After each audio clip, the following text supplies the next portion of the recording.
उज्जैन में e rickshaw चालकों को ठगी का शिकार बनाने वाला एक नया डिजिटल तरीका सामने आया है। आरोप है कि ये गिरोह तकनीक का इस्तेमाल कर वाहनों को हैक करता था और फिर सुधार के नाम पर चालकों से पैसे वसूलता था। नीलगंगा पुलिस ने इस मामले में एक आरोपी को गिरफ्तार किया है, जबकि पूरे नेटवर्क की जांच की जा रही है। घटना ने तकनीकी अपराधों की चिंता बढ़ा दी है।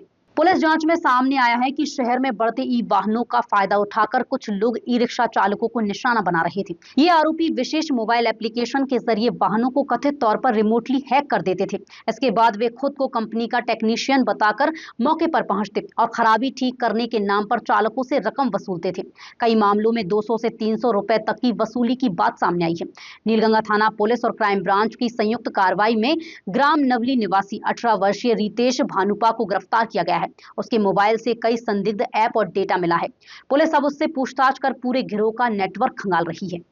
उज्जैन पुलिस द्वारा ई रिक्शा चालकों को वाहन चालू कराने के नाम पर ठगी करने के लिए असामाजिक और साइबर अपराधियों के संबंध में एक बड़ी कार्रवाई नीलगंगा पुलिस के द्वारा की गई है, जिसमें कल एक फरियादी जिनका नाम अजय चौधरी है और जो भैरूगढ़ के रहने वाले हैं, उन्होंने ये नीलगंगा थाने में रिपोर्ट दर्ज कराई थी कि उनका ई रिक्शा जो है वो लोटी चौराहे के पास अचानक बंद हो गया। जिसके बाद एक युवक उनके पास आया और उसने बोला कि उसको ई रिक्शा की संबंध में तकनीकी जानकारी है और उसने ई रिक्शा को मोबाइल एप्लीकेशन के माध्यम से चालू कराने हेतु उससे 200 रुपये की डिमांड करी।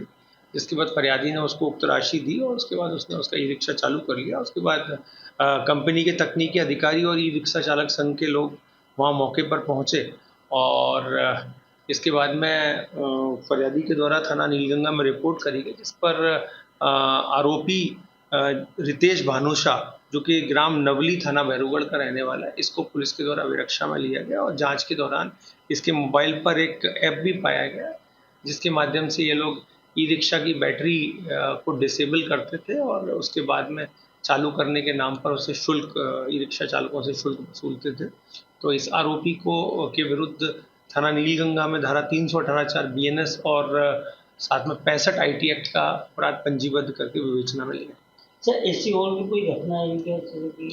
देखिए, जो भी घटना हमारे समक्ष आएगी हम उसको लेकर के त्वरित कार्रवाई कराएंगे। ये घटना भी हमारे समक्ष संज्ञान में आई थी और पुलिस ने तत्काल इस संबंध में कार्रवाई करी है। साथ ही साथ में हमने एक जागरूकता अभियान भी चलाया हुआ है, जिसमें हम जो भी रिक्शा चालक हैं उन सबको हम लोग इस संबंध में जागरूक भी कर रहे हैं कि अगर इस प्रकार से कोई उनसे पैसे की डिमांड करता है तो वो उसको कोई पैसा न दें। साथ ही साथ में उसकी रिपोर्ट जो है वो अपने निकटतम पुलिस थाने में दर्ज कराएं। साथ ही साथ में जो इसमें जो डीलर्स हैं जो कि बैटरी लगवाते हैं, इनको भी पुलिस के द्वारा ये समझाइश दी गई है कि अपने जो भी ये बैटरी देते हैं उसके साथ में जो अपना ऐप है उसको पासवर्ड प्रोटेक्टेड रखें, सो दैट एक यूनिक पासवर्ड से ही ये ऐप जो है वो खोला जा सके और हर कोई व्यक्ति इसको फ्रीली यूज करे। पुलिस का कहना है कि ये मामला डिजिटल अपराध के नए तरीके की ओर इशारा करता है। आरोपी से पूछताछ जारी है और जल्द ही अन्य साथियों की पहचान की जाएगी।